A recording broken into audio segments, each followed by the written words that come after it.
आप देख रहे हैं WLBS न्यूज। चैनल को सब्सक्राइब करना और बेल आइकन को प्रेस करना ना भूलें।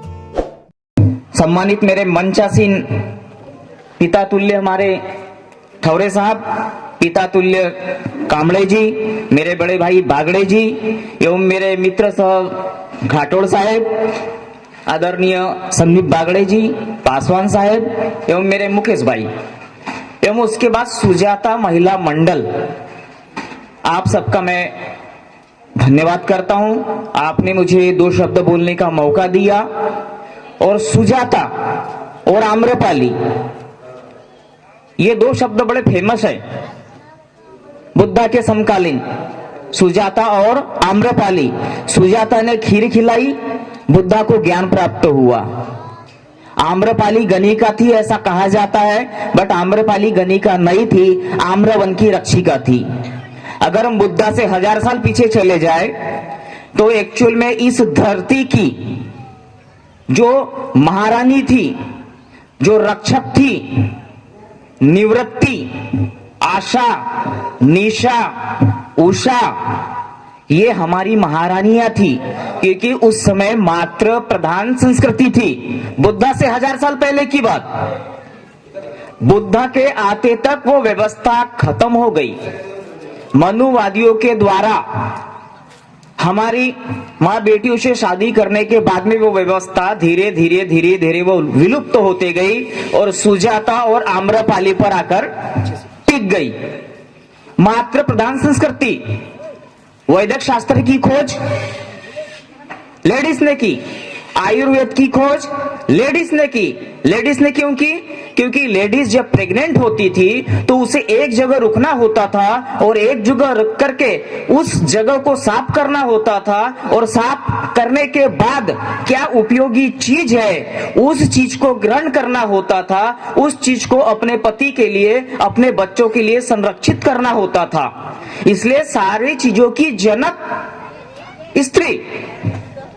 लेकिन आज कंडीशन क्या है स्त्री की? आज क्या कंडीशन है? मुझे साड़ी चाहिए, गहने चाहिए, टाइम पे पति चाहिए, टाइम पे बच्चे चाहिए। हमारे महापुरुष ने जो किया उसका क्या? हमारी माताओं ने किया उसका क्या? माता रमाई को ऐसा नहीं लगा होगा कि मेरा पति बैरिस्टर है, मुझे भी गहने चाहिए, मुझे भी घूमना है, मुझे भी गोवा जाना है, मुझे भी दादर जाना है, मुझे भी जूहू चौपाटी जाना है। एक अनपढ़ गवार अड़ानी लेडी 50 रुपया बाबा साहब देते थे, हमारे पुराने वक्ताओं ने बताया, तो वो 1.5 रुपयों की पुड़ी बांधकर रखती थी कि 1.5 रुपए से ऊपर हमारा पैसा खर्च होना ही नहीं चाहिए। वो 1.5 रुपए में भी 5 पैसे 10 पैसे बचा लिया करती थी। हमारे देश की पहला महिला अर्थशास्त्री, अगर पहली महिला शिक्षिका सावित्री माई है तो हमारे देश की पहली महिला अर्थशास्त्री वो माता रमाई। लेकिन हमने क्या सीखा है? हम जयंती मना लेते, घर चले जाते, मामला खत्म हो जाता है।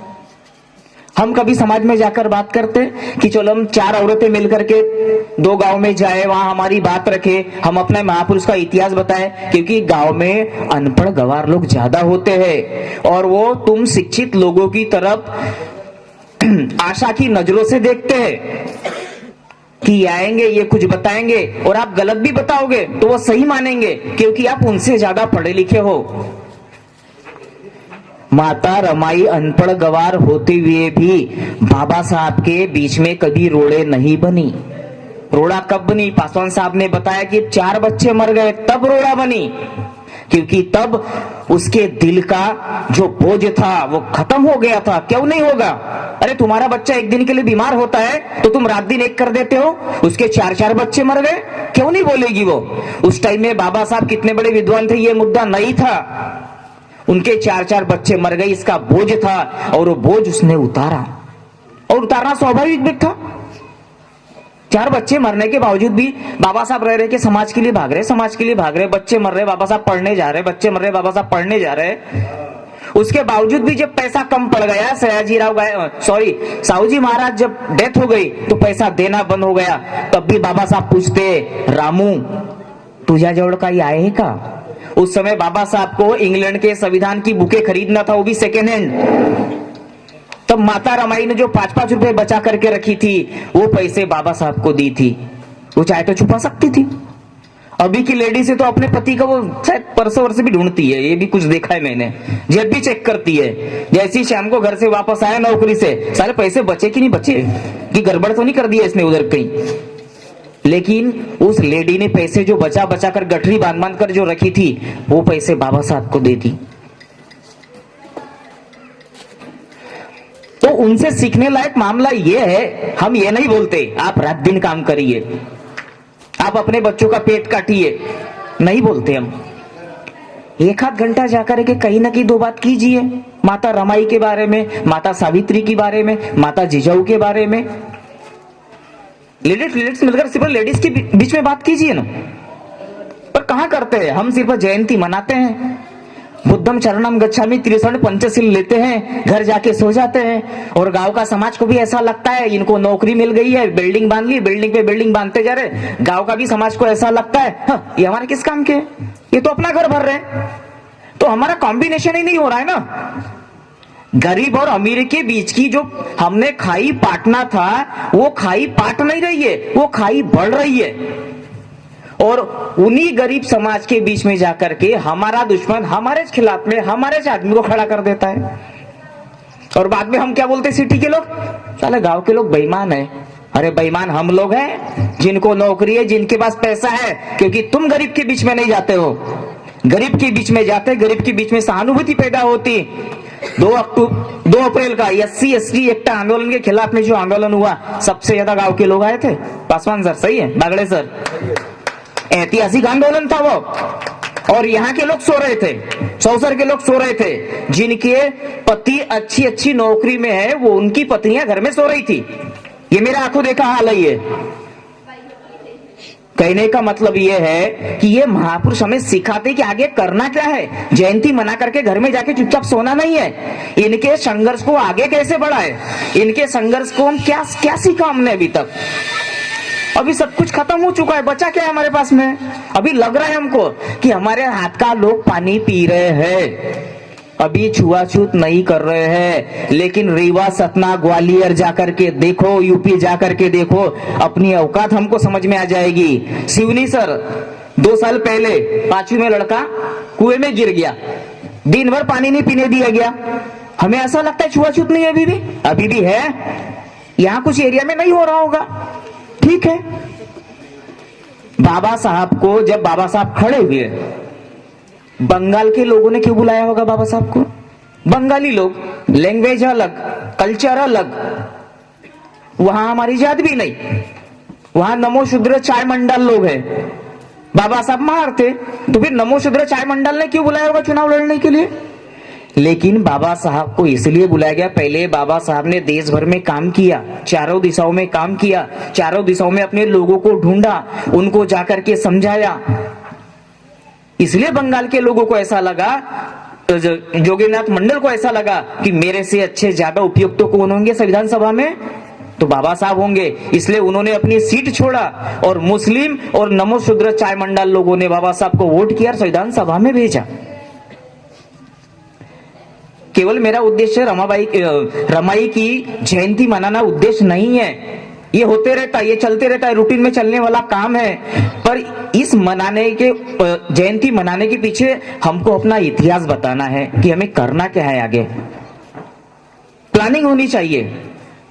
ये बुद्ध विहार किस लिए था?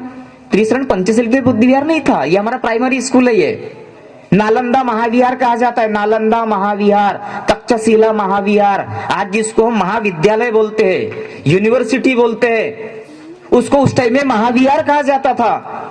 10,000 बच्चे पढ़ते थे, 1500 टीचर हुआ करते थे, 10 किलोमीटर दूर से एग्जाम हुआ करती थी। वहां का द्वारपाल PhD हुआ करता था, द्वारपाल, वो भी 10 किलोमीटर पहले फर्स्ट एग्जाम होती थी। लेकिन हमने क्या किया, इसको पूजा का स्थान बना दिया। करो पूजा, कोई तकलीफ नहीं है, पर यहां पर हमारे बच्चों का एजुकेशन भी होना चाहिए। भारतीय बौद्ध महासभा में बाबा साहब ने 10 पॉइंट लिख करके रखे हैं कि बुद्ध विहार क्या क्या होना चाहिए। बुद्ध विहार में यहाँ वृद्धाश्रम भी होना चाहिए, यहाँ प्राइमरी हेल्थ सेंटर भी होना चाहिए, यहाँ एजुकेशन सेंटर भी होना चाहिए, यहाँ कोचिंग सेंटर भी होना चाहिए। हम करते हैं क्या ऐसा? नहीं करते ना ऐसा, क्योंकि हम पढ़ते ही नहीं अपने महापुरुष को। साहित्य का वाचन ही नहीं करते हम लोग, कहां से पता चलेगा हमें? साहित्य का वाचन करिए तब आपको समझ में आएगा। रमाई ने कोई बुक नहीं लिखी, लेकिन रमाई एक स्वयं बुक थी। रमाई ने कोई बुक नहीं लिखी, रमाई के पति ने दुनिया भर की बुक लिखी, लेकिन रमाई स्वयं ही एक बुक थी। इसलिए बाबा साहब ने 1940 में थॉट्स ऑन पाकिस्तान एक बुक लिखी, वो सिर्फ रमाई को समर्पित की। थॉट्स ऑन पाकिस्तान, पाकिस्तान की एक सोच, वो केवल रमाई को समर्पित किया उन्होंने। और बहुत व्याकुल शब्दों में उसकी लाइनिंग पढ़ोगे तो रोना आता है। जो समर्पण के जो शब्द है वो रोना आता है। तो आप सभी महिलाओं को, खासकर सुजाता जो आप महिला संगठन हो, बहुत अच्छी बात है, शुरुआत की है आपने, शुरुआत अच्छी भी हुई है और आगे इस शुरुआत को आप और आगे बढ़ाते जाइए। यदि आप लोगों को हमारा सपोर्ट लगता है तो हम तैयार हैं आने के लिए, बशर्ते आप लोगों का इंटरेस्ट होना चाहिए। बुद्धा ने क्या कहा कि मैं मार्ग बता सकता हूं, आपके साथ चल नहीं सकता। यानी मैं मुक्तिदाता नहीं हूं, मैं मार्गदाता हूं। मैं मार्ग बता सकता हूं, अपो दीप भव, अपना दीपक स्वयं बनो। मतलब अगर आप चलने के एक कदम, अगर आप चलने के लिए तैयार हो तो हम आधा कदम डेफिनेटली आपके साथ में चलेंगे, बशर्ते आपका कदम बढ़ना चाहिए। तो मैं ज्यादा बातें तो नहीं करना चाहूंगा, क्योंकि मेरे सारे वक्ताओं ने माता रमाई के बारे में तो बोल दिया है। पर ऐसा है, मुझे डायरेक्ट बोलना ज्यादा अच्छा लगता है, कुछ लोगों को बुरा लगता है, एक अलग मैटर है। पर मैं डायरेक्ट बोलने पे थोड़ा सा क्लियर बात हो जाना चाहिए, क्योंकि क्या है, पाखंड नहीं होना चाहिए। नहीं तो बाकी लोग भी पूजा करते हैं, बाकी लोग भी नारियल फोड़ते, अगरबत्ती लगाते हैं और अपने घर चले जाते हैं। पर ये हमारा मुद्दा नहीं है, ये हमारा मुद्दा नहीं है। तो इतनी बातों को मैं कह करके अपनी बातों को विराम देता हूं। जय भीम, जय रमाई, जय ज्योति, जय जिजाऊ, जय भारत।